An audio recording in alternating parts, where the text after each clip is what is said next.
છોટાઉદેપુરના પાવેજેતપુરથી રંગલી ચોકડી અને રંગલી ચોકડીથી મોડાસર સુધીનો રોડ છે અતિ બિસ્માર હાલતમાં, જેના કારણે વાહન ચાલકો થઈ રહ્યા છે હેરાન પરેશાન। પાવેજેતપુરના સિહોદ ગામે ભારજ નદી પરના બ્રિજનું ડાયવર્ઝન તૂટતા ભારે વાહનોને રંગલી ચોકડીથી મોડાસર બોડેલીનું ડાયવર્ઝન અપાયું। આ માર્ગ ઉપર એટલા ખાડા પડી ગયા છે કે મગરની પીઠ સમાન રોડ બની ગયો।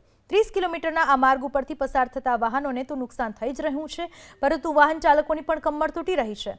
એટલું જ નહીં, ખાડા માર્ગના કારણે રોડ ઉપર ધૂળનું પણ સતત સામ્રાજ્ય છવાયેલું રહે છે। હાલ તો વાહન ચાલકો તાત્કાલિક રોડને મોટરેબલ બનાવવા માંગ કરી રહ્યા છે। તમે ઢોકળા લગીને જાઓ ને એટલા રસ્તા ખરાબ ને તમે ચલાવી ના તમે કમરથી બી આવો ને તો તમારા રસ્તા ખરાબ ને ખરાબ જ મળશે। ભાઈ જેતપુર તમે જાઓ તો તમે જવાય જ ના, એટલા રસ્તા ખરાબ, તમારા ટાયર ફાટી જાય। રસ્તાની પરિસ્થિતિ એવી છે સર કે અમારે બોડેલી જવું પડે ને તો બહુ તકલીફ પડે છે, અને એટલે ગાડી લઈને જવું તો ત્યારે તો બહુ એટલે રસ્તાની પરિસ્થિતિ એવી છે ને કે ખાડા બહુ છે એમ। એટલે જેતપુરથી રંગલી અને રંગલીથી બોડેલી મોડાસા ચોકડી સુધી આખા રોડ પર ખાડા છે ના। બાઇક લઈને જવું તો બહુ અઘરું છે। આ તો અમારી પરિસ્થિતિ એવી છે એટલે જવું પડે છે એમ, ના બીજો કોઈ રસ્તો નહીં, આ જ રસ્તો છે।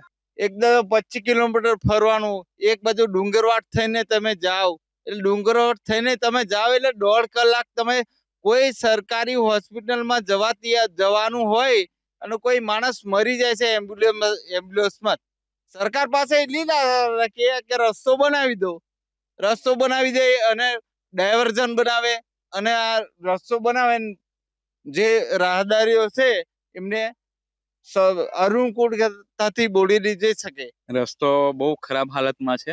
સરકારશ્રીને નમ્ર વિનંતી છે કે જલ્દીથી જલ્દી આ રસ્તાનું કામ ચાલુ કરે। અત્યારે તો બહુ ખરાબ છે, બહુ ધૂળ બી ઉડે છે અને ખાડા બહુ બધા છે, એનાથી ગાડીઓને પણ બહુ નુકસાન થાય છે અને માણસોને બહુ તકલીફ પડે છે। સરકારને કહીએ કે જલ્દીથી જલ્દી આ રસ્તાઓ સારા કરે।